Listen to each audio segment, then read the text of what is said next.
बाबा साहब रहले देश के रतनवा, लिखी गइल बाबा संविधान हो।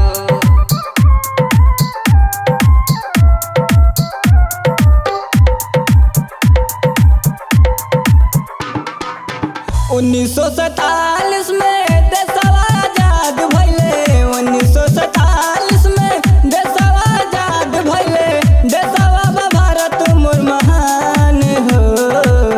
बाबा साहब रहले देश के रतनवा, बाबा साहब रहले देश के रतनवा, लिखी गइले बाबा संविधान हो। ए भैया लिखी गइले बाबा संविधान हो। बाबा साहब रहले देश के रतनवा, बाबा साहब रहले देश के रतनवा, लिखी गइले बाबा संविधान हो। ए भैया लिखी गइले बाबा संविधान हो। देशवा के खातिर कितना मर मिट गइले, तब मनुआ दे नहीं कुछ कई पइले हो। देशवा के खातिर कितना मर मिट गइले, तब मनुआ दे नहीं कुछ कई पइले। धनौ माई बाड़ी दिहली जनमवा, धन्य माई बाड़ी दिहली जनमवा, पूजा दिन के दुनिया जहान हो।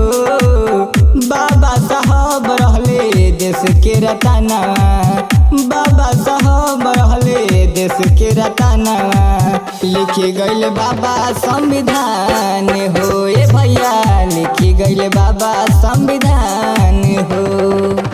बाबा साहब रहले देश के रतनवा, बाबा साहब रहले देश के रतनवा, लिखी गइल बाबा संविधान हो। ए भैया लिखी गइल बाबा संविधान हो। कैसे के बीतल होई उनकर समैया, नाही धई पहले लोगवा अपन कमैया हो। कैसे के बीतल होई उनकर समैया, नाही धई पहले लोगवा अपन कमैया। कोई के पढ़ाई बाबा लिहले लड़ाई, कोई के पढ़ाई बाबा लिहले लड़ाई, देशवा के खातिर दिहले जान हो। बाबा साहब रहले देश के रतनवा, बाबा साहब रहले देश के रतनवा, लिखी गइल बाबा संविधान हो। ए भैया लिखी गइल बाबा संविधान हो।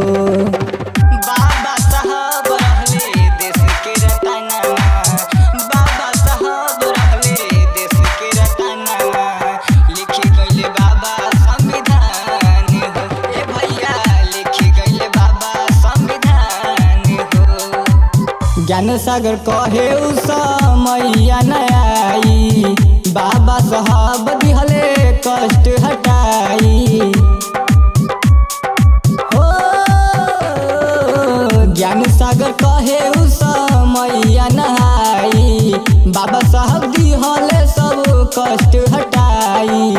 चली गइले बाबा तब नाम अमर बा, चली गइले बाबा तब नाम अमर बा, बन गइले सबके भगवान हो। बाबा साहब रहले देश के रतनवा, बाबा साहब रहले देश के रतनवा, लिखी गइले बाबा संविधान हो। ए भैया लिखी गइले बाबा